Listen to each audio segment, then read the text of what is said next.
all over the world to come into Jamaica. We have brought in all our craft people that have done craft, the environmental friendly, building our handbag. We have a handbag, you know, from what they call it, cash, damn it. Anyway, it's the thing you eat out of, calabash, right.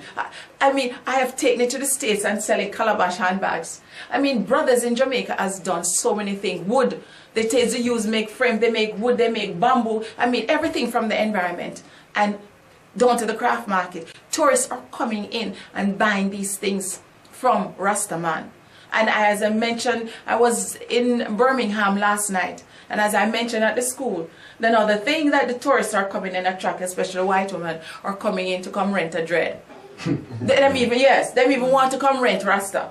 Dread man Rasta now. Because they're so dictified as far as I'm concerned, sister, and that's what it is. They're dictified, they're Rasta dictified, white women are Rasta dictified. Once they go black, they can't go back. You know, they always want a white pearl. Or a white diamond. They have to have one. And brothers, listen to me. Stop mixing. If you mix, you're going to get mixed up. If you mix, don't get mixed up. And when I say don't get mixed up, I mean stop mixing up your spiritual and physical body with white women and white men. Duh! Watch out, smell the coffee. Because guess what? The repercussion comes back at your children in tenfold because you got mixed up picnic with them no them white or them black. Duh. And you see we black women, we bring the albino in this place and make them an Aryan race, you know. You see that? Blonde hair, blue eyes, them can't stay when it's dark and where it's hot, so them go to school. In Scandinavian country, blonde hair, blue eyes, albino, now become Aryan, and now them want to kill us off and put us into a hot pot. I don't want to preach racism because that is not Rasta thing. Okay, the problem right now arises, brother. We must stand together as union, as Rasta, to help preserve Pinnacle. And I would like everyone that is listening out here, write to the Prime Minister of Jamaica. Let him know the contribution that Rasta has done to the development of Jamaica. And it is his duty as a black man and who ancestor come out of Africa to stand with us. Him same son is a Rasta man. Make me see what him son a go do. Because me tell you right now, if them not do something, Sister Catherine a go to Jamaica and a lava gonna come down pan Jamaica. Because let me tell you, Nanny return. Hello, watch out, brother, watch out. Because Rasta must gain back them right to Pinnacle, and them now go rob us of that little piece of 7-acre land up there where the ancestors have died. They have shed their blood. They have cried. They burned down them house. Picnic dead up there. And yet them won't come take it from us. So, I'd like to stop now, brother. Pinnacle must be an heritage site. I want everyone that is listening to support. We are going to need financial help. I mean, no, so Rasta people have money. Because with reggae, a man can go there and entertain us, can sing and raise funds and money.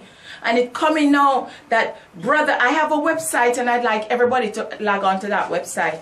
I want you to get your pen and listen to me carefully. I'm saying it quite slowly. It is www.lphfoundation.org. Log on, please. Just look at the website completely. And there is a little thing that says sign petition.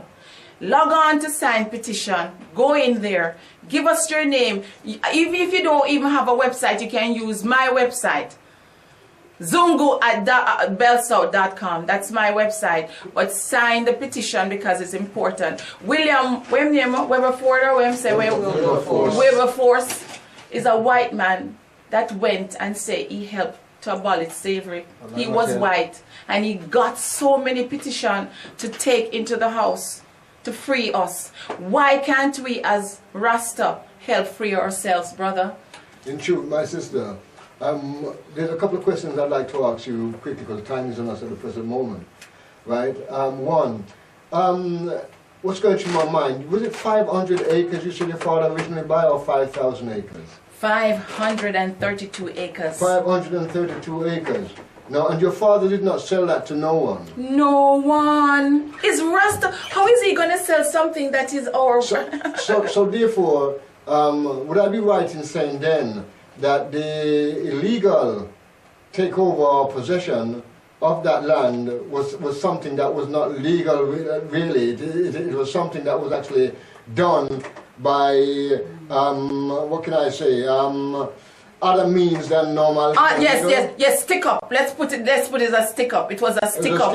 Yeah, it was a stick up takeover. So then, really and truly, it is not a case not just for the 7 acres, it's a case for the 530. Pretty much so, brother. Acres. Pretty much so, brother, because we might not accomplish and getting all of that back, because the woman now have sold off at least maybe about 20 acres or more, maybe 100 acres or more, because they have sold that now and have gotten X millions of dollars. But if she had got that illegally in the first place, they have to run and leave it. Right, then really and truly, it's not a matter of whether you can get it back or not. It wasn't hers to sell in the first place. Thank you, brother. Thank you. So, secondly, what I'm looking at the present moment is that it's in court at the present moment. Yes. Right? Is the court situation at the present moment, is it for the 7 acres or for the 530 odd acres? Well, the court situation is for the 7 acres up there, because the Rastas are living on that area now. So she wants to grab everything. Because all Rasta wasn't living on that 500 as we used to anymore. And why we lost the land, as I said, my father died, and in 1957 they had a raid in Pinnacle, also a big raid, that a lot of the Rastas who were up there had to leave. Yes. Because the government came in and burned down the ganja field and tell the people them that they have to go. When them same people was coming to buy ganja, these politicians were coming up there to buy ganja to suit their own political career. But they were still living, there were Rastas that have been living on the land. Maybe not as much as they used to when Daddy died, because there were brothers who would have never left my dad, regardless of what. You know, they could do anything they wanted to do, but brothers were still living up there in Pinnacle. And they are still living right there today. At the present moment, right, I'm appealing to the Rastafari brotherhood, sisterhood, up and down the world at the present moment. For you, right, who have been beaming in on the reasoning today with of the Right Honourable Leonard Howell's daughter, Sister Catherine Howells, and I would like for all the Rastafarians or Rastafaris outside here at the present moment to actually let somebody else know also, right, about it who wasn't there, so that we can converge, right, our mind, our spirit, right, our physical realm within the situation in Jamaica at the present moment, and address this issue and deal with it. Sister Catherine has given out a website that you can go on to get further information and to sign the petition.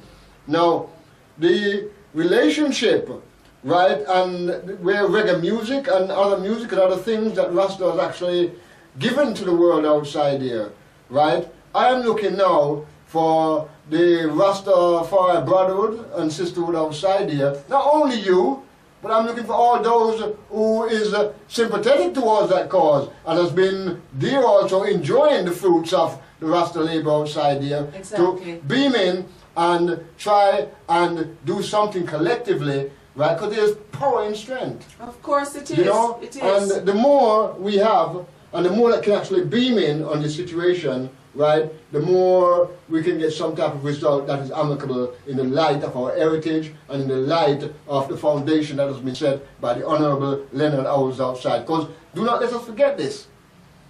Do not let us forget this. They say from small acorn mighty oak tree grows. Yes, and you know, brother, we don't need now some white people to come in to help us to regain Pinnacle. We need our own Rasta people to come collectively, rally together and reclaim Pinnacle. Log on, sign the petition, let your voice be heard. Write to the Prime Minister, write to the Queen of England if you have to. Because the Queen knows everything that went on and know everything that goes on in Jamaica. And she is not that she is, you know, deaf ears or whatever it is, or what you would say. The Queen knows, and if you nudges her, if she can't do it, she has a grandson who is educated, and I'm sure he's have a different breed of generation. Something can be done if we come together in a union and let it happen. Just let it happen. Sister Catherine, thank you very much, for the Creator, really and truly for, letting this thing, we were very fortunate that you was able to, while you was in transit, to come here on Galaxy Radio. Brother, it was the ancestors, because the spirits are moving faster than lightning. Yes. You and I don't plan things, brother. It's already been planned before you and I came here today. In truth, in truth. We give thanks to the divine Creator. Yes. Rise up. Good morning. Yeah, good morning, Brother Abel. Yes, Bridget. Greetings, my brother. Yeah, good morning, my sister. Good morning. Your plight is not unique. There is a brother from Trinidad called Augustine Nolan who had the same problem with land seized by the Trinidadian government, or the British government, and sold off to the Americans in Trinidad some time ago. He's still fighting that case now. They came to the Privy Council over here in England, and they refused his claim, even though they had no right to sell his land. They sequestered the land for an American air base, and after the end of the war, they were supposed to return that land to the people, and they sold it off to developers and rich people, and it's some of the most what you call fertile land in I think it's Carnegie. Carnegie or something like that. I can't remember rightly now. Yeah, some place in Trinidad. Yes. So, one of the problems that, I don't want to sound as if I'm what you call, a doubting Thomas. But you see the thing with our people, they're lazy, and if they're not the ones who come up with ideas, or movements, or start something, they don't want to get involved. They do everything to put you down and wait for the opportunity to seize what they didn't work for. Now, I remember some time ago, back in Northampton, when I used to be a member of the Church of Israel, I looked around and I must applaud your father for what he did when he had work occurring on a particular day for one, could go and help a particular resident on a particular day and another resident on the next day. Because I remember I was doing that in Northampton with sisters who had all these houses, and the gardens were unkempt and nothing was growing. And I suggested to my brothers there, let us every Sunday, let's get up and go around and cultivate these lands so that, we can grow whatever's surplus, could sell it. Now, they wouldn't get out of their beds, and they were backbiting. My brother, what's the solution? Because it's time, and, okay. I appreciate what you're trying to say, but, we need to come. Solution? Yes. The solution is we have to start going to the dark forces and call them all of the dark forces and some of these people in the virgin and, wipe out enough of them, That's the solution. That is not the answer. Well, me like that here, my virgin. Me like that because a long time we are run from the dark force and now so we are run from ourselves. It's a serious thing I am. So, what's so, what the brother just said a while ago, because a lot of things we are fight for. And look at a man like Bookman Duty. Bookman Duty say Lego the image and all these beliefs, of the white man who whisper in our heart and thing. And until we as a people Lego all of them thing there. Because what we have to realize, sister, you see all day like all Mother Day, I no check faith. Because anytime we celebrate their ritual, it's true. So we bring in certain things in us, so we have to be careful what we are saying. I know it sounds pretty full. Yeah. My brethren rise up here all the time. It's the whole thing elder, because right now the massaging of ego and all of them things, it a kill we, man. It a kill we because some of us want to be more diplomat than the others, Believe me.